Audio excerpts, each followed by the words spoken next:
Woo! Okay, this is your last paragraph. You've gone through the whole paper and now your conclusion.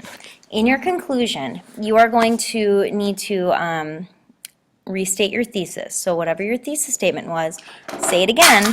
I totally just dropped something. What did I just drop? Oh, nothing important. Sorry. You need to explain what your thesis statement was, but put it in new words. So do not copy and paste your thesis statement. Just like rewrite it. Okay? Summarize your main points, which means think about basically like take all of your claim statements and then just find a way to put all of those ideas into one sentence. Okay? So those will be your main points. Now, how do you point your audience to relevance? Like, what was the relevance of your essay? You can answer each of these questions. You will probably get an A. Are the issues noticed by this critic relevant in today's society? So if you personally believe that equality is achievable, like let's say you're a feminist, but you wrote it from a patriarchal perspective or something, okay?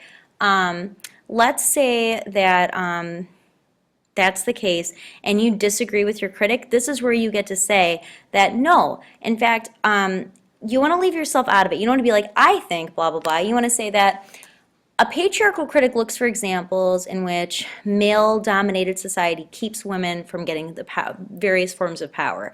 And you could say that what this critic looks for is no longer relevant in today's society because today's society, it's far more possible for women and men to have equal access to power over things. So if that's how you feel, this is where you get to basically say that you think this type of criticism sucks, okay?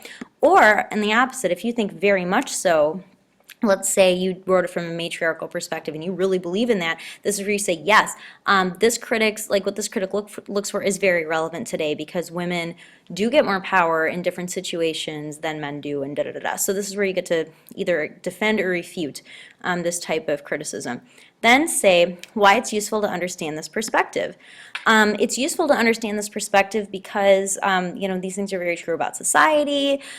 Or it's very useful to understand this because people who believe this are wrong, and it's important to understand the other person's argument so that you can show them that they're wrong. Whatever, explain why it's useful to know this information. And that's all you got to do. So if you do each of those things, you'll get an A. You'll get a better A if you have additional body paragraphs, but an A is an A. We don't weight it differently in your GPA, so you're good to go.